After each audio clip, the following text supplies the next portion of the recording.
Hello, my darling Coco Puffs. It's your girlfriend, Coco Peru, coming to you again from my Coco room slash guest room slash Coco office slash, I don't know, shit heap.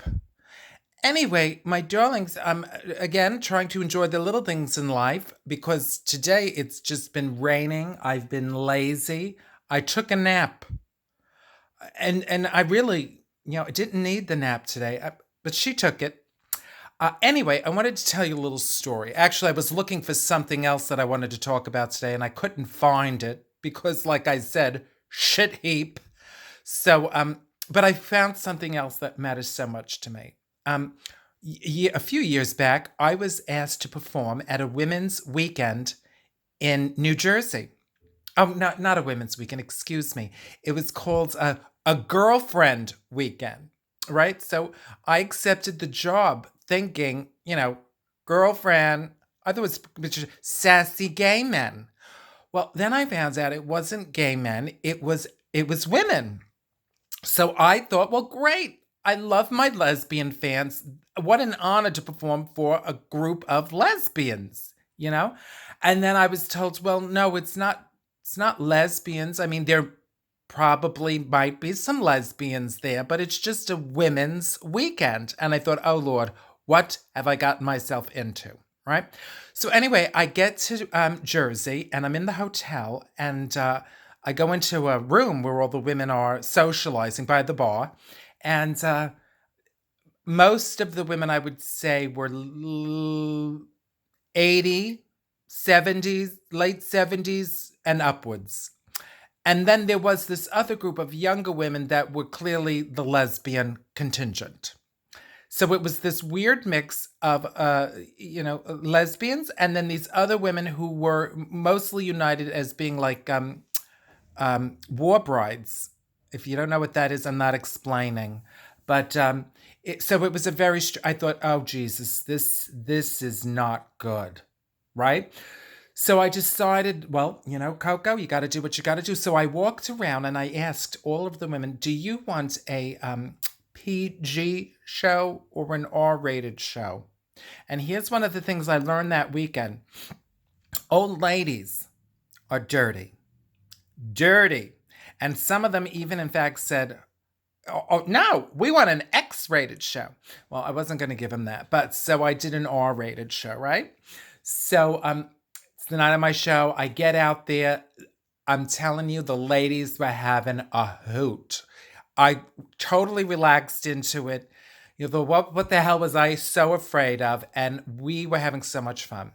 And, the lesbians and these older women, everybody got along. But let me tell you, there was this one woman, of course, sitting right up front, who just stared at me intensely the entire show. It really shook me. And I thought, oh my God, she hates me so much. And I was trying to look at her and I'd smile and nothing.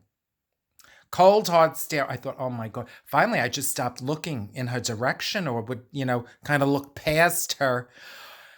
Anyway, after the show, and the standing ovation, thank you very much, I took photos with all the women and they came up in groups. And this woman who stared at me the entire show didn't crack a smile.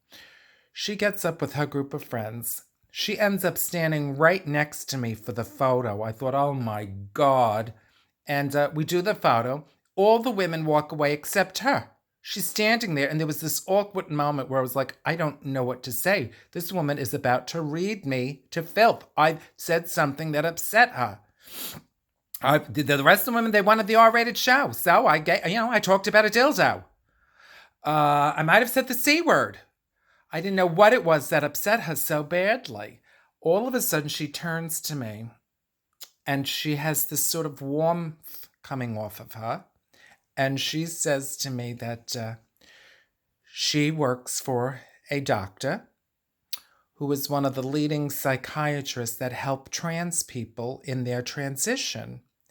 And she absolutely loved her job and working with this brilliant doctor.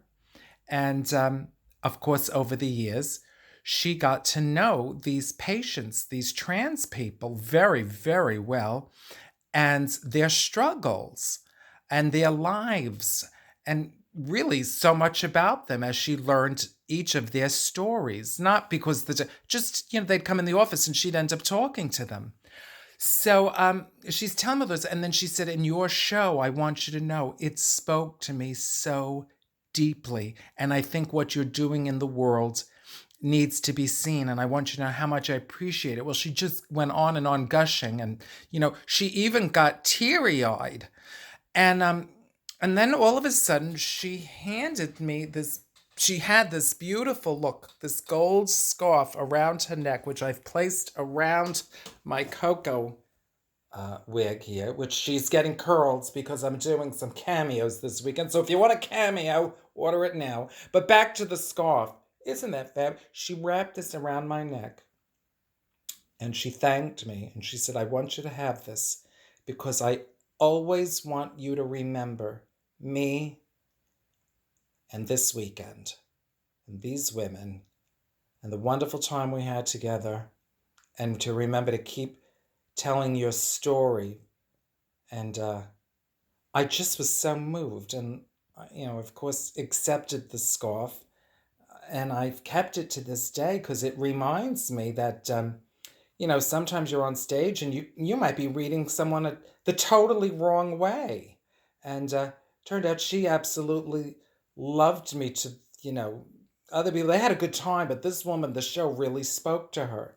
So I kept it, and when I look at it, I remember, of course, her and that weekend. I remember my trans brothers and sisters, and the struggle that all of us, not just trans people, not just this old drag queen that's talking to you right now, but that all of us sometimes have a struggle to be authentic and to be ourselves and to create ourselves. And I think that's why the show spoke to her so much. And that's why she felt compelled to give me this beautiful scarf. So that's my little thought for the day, all right? Remember, we all struggle sometimes to be authentic, but that struggle sometimes creates beauty, like this scarf. Gives us the sparkle we need in life. All right, my darlings, that's my little thought for the day. The little things in life that someday we realize are the big things. A gold scarf.